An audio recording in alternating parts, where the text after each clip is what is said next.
Welcome back to another episode of What's Going On, right here, only on RETV. I'm your girl, Demetra Joe. You already know we're about to get right into this show. So, it's Black History Month 2023. A lot of people question why do we get the shortest month of the year? And I thought it very appropriate to talk about why Black History Month is in February. Okay, now a lot of you probably already know this, but we're going to go ahead and educate the masses, okay, on this Black History Month 2023. So here's what I know.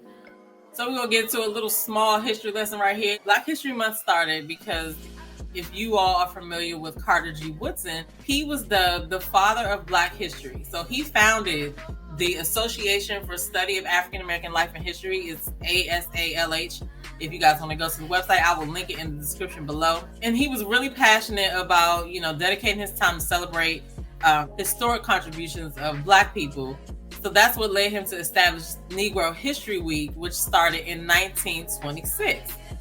And then over the years, governors in different states start recognizing it, and it gained a lot of recognition. So in 1976, President Gerald Ford was the one who officially recognized Black History Month as a national observance for everybody in the U.S.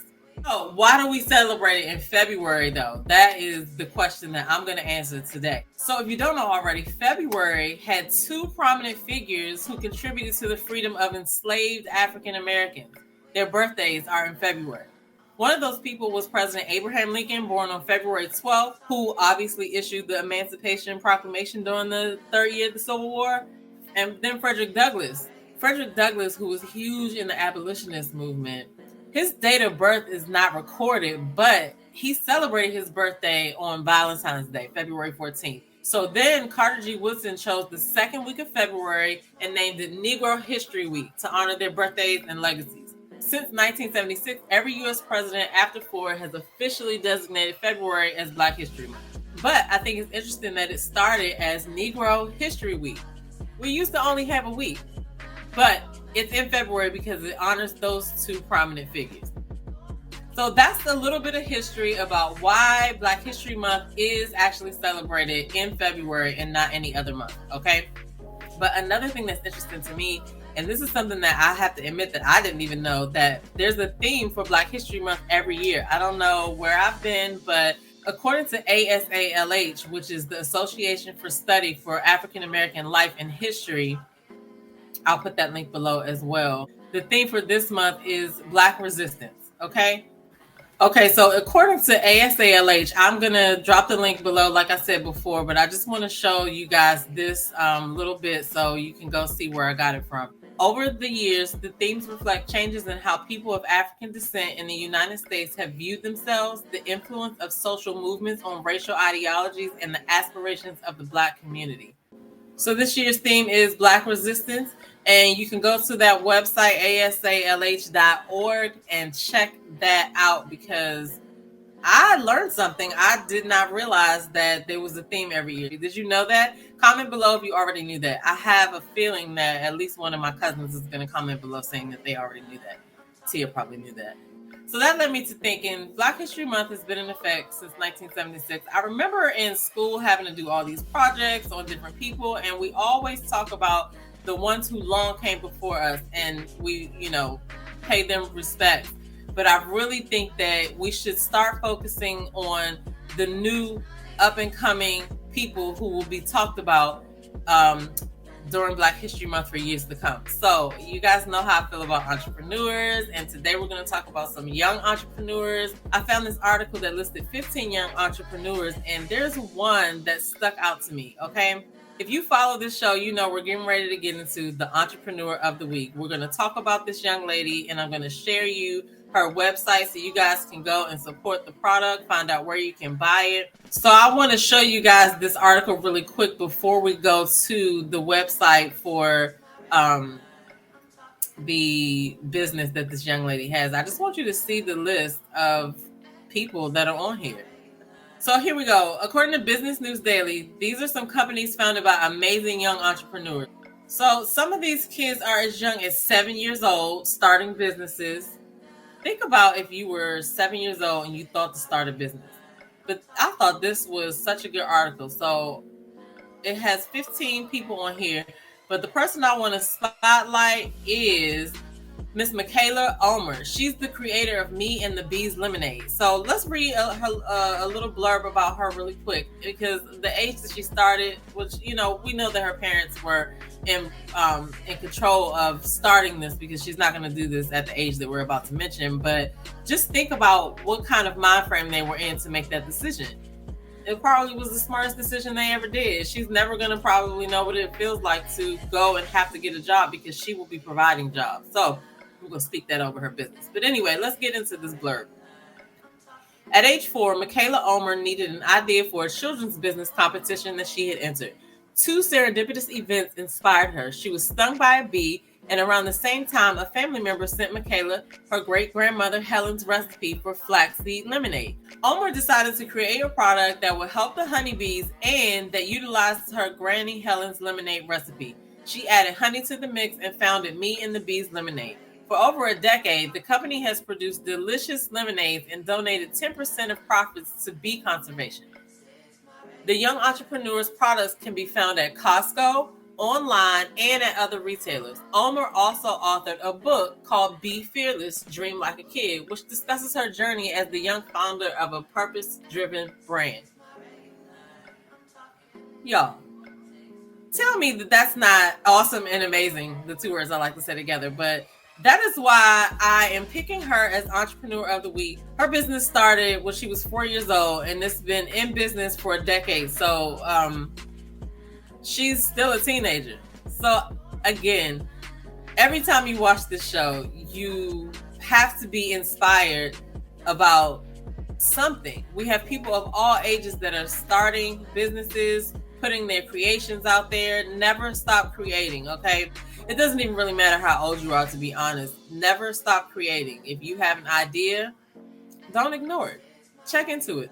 So we're going to go ahead and check out her website, because I want you guys to be able to see what the products look like. I want you to know where you can find it. And I want you to be able to drop in the comments below and let us know, have you heard of this product before? Have you tried it? Are you going to try it? Okay, so this is her website, okay? And we're going to take a closer look, because I want to just scroll down really quick. I love the packaging. She also has merch, hats, and shirts. It looks like she has some sticker sheets as well, and you can buy a gift card. All right, so let's go and look at her story really quick. I'm going to leave the website link in the description so you can peruse the website at your leisure. I did not find an Instagram page, so we can't follow her on that, but I know there is like a Facebook page or some other contact information below. But we're going to share the website and check out her story really quick. We already read the part about how she got stung by a bee and what her inspiration was. I want to start right here where it says Michaela started her lemonade at youth entrepreneurial events and her lemonade stand out in front of her home, donating a percentage of the profits to local and international organizations fighting hard to save the honeybees. That is why she touts buy a bottle, save a bee. Her little idea from more than 10 years ago continues to grow and grow by more than 500% since the company's humble Austin, Texas-based beginning. Today, the award-winning, ready-to-drink Me and the Bees lemonade in 5 refreshing flavors is buzzing off the shelves at Whole Foods Market, the Fresh Market, World Market, H-E-B stores across Texas, and Kroger stores in Houston. It is also available at growing numbers of restaurants, food trailers, and natural food delivery companies. Okay, I'm going to go ahead and stop there. You guys can go to the link in the description and check it out for yourself. Like, when I tell you that it shows that it had a humble beginning in the start, she was selling out in front of her house. She was going to different youth events, and look at how it's grown. My point being is that you never know. You can sit all day and think about, I'm going to plan to do this. I'm going to plan to do that. But if you never start, then you never know where it could be. Because when she first started this lemonade company, I'm pretty sure she wasn't thinking, I'm going to see if I can get my restaurant on a food truck. The ideas and opportunities come once you get on that path. Okay, so that was the Entrepreneur of the Week. And now it's time for the yay or nay segment. Okay, I think I got 3 good ones for y'all this week. I want you to get in the comments below. I'm going to show you 3 things this week as I do other weeks, and you're going to put yay or nay. You can type 1 yay, or nay. 2, yay or nay. 3, whatever. But type your 1, 2, 3s, yay or nay for these, because I feel like these are very interesting. Okay, so this one is yay or nay. Would you do this? I couldn't wrap my brain around this one. All right.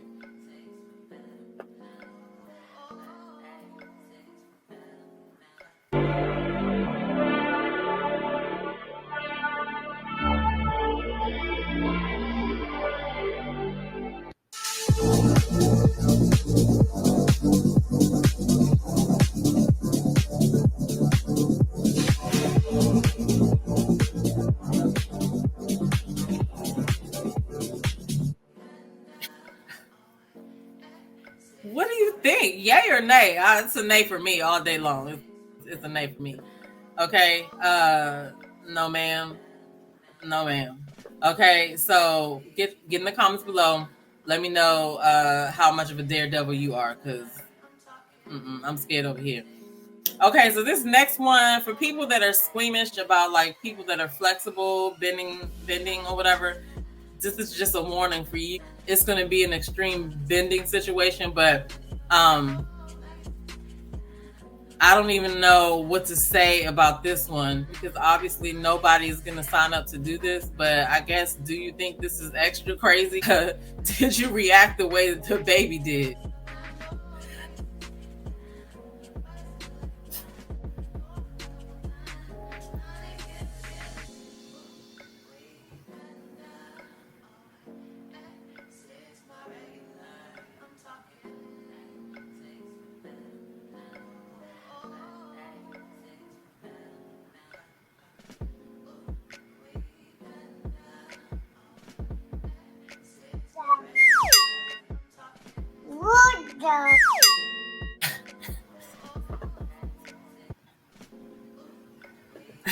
So I had to bleep the little situation out with the baby, because I feel like he actually did say a curse word. But I will link that Instagram in the description below if you want to check that out and see it yourself. But I don't know what kind of I have never seen anything like that. So I was just like, what in the world?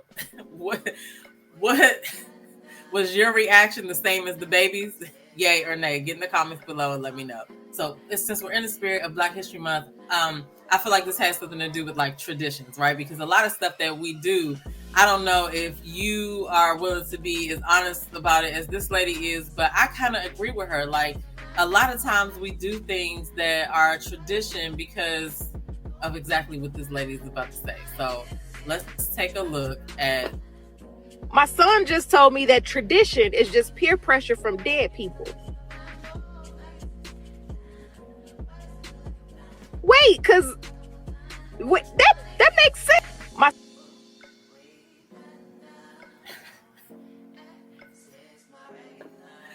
I don't know. Part of me really feels like that is exactly how it feels, because it's like, oh, I don't want to let anybody down, and you don't really say out loud, I don't want to let my ancestors down. Or maybe you do, but like a lot of traditions, you don't even know probably why you're doing them, most of them. But that's neither here nor there. But thank you all for riding with me today on this show. I hope you learned something as I did, and I hope you liked the video, share the video, and subscribe, because if this isn't your first time watching this video, I mean, what are we doing here? What are we doing? Like the video, share the video, and subscribe. Drop in the comments below so that we know that you're here, okay? Don't forget that you can also download the app on iOS or Android, and you can still find us on Roku TV, all right? That's all I have for you guys today. I'm your girl, Damita Jo, and I'll see you in the next video. Peace.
Hey, it's your girl Tia Robertson. I'm the host of Entrepreneur Insider.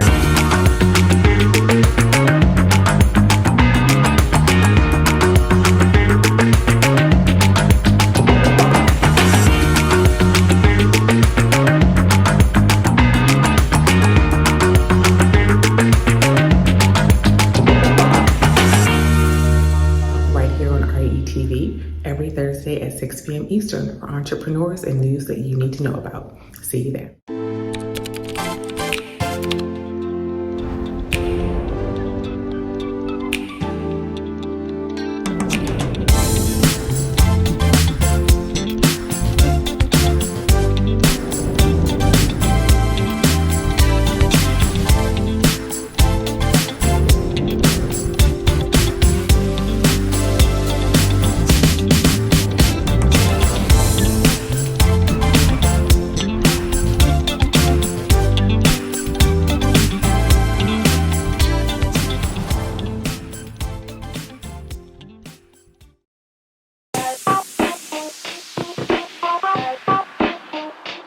Welcome to What's Going On? My name is Demita Joe. Each Wednesday, you can find me here at 3 p.m. I'll be over here discussing different things that are going on and try to bring you a boost of positivity for your week because we all need this. We're going to share some feel-good stories. We might find a hometown hero. We may take a look at some trending topic. And sometimes we might even find a lesson in a not-so-warm and fuzzy story if we can.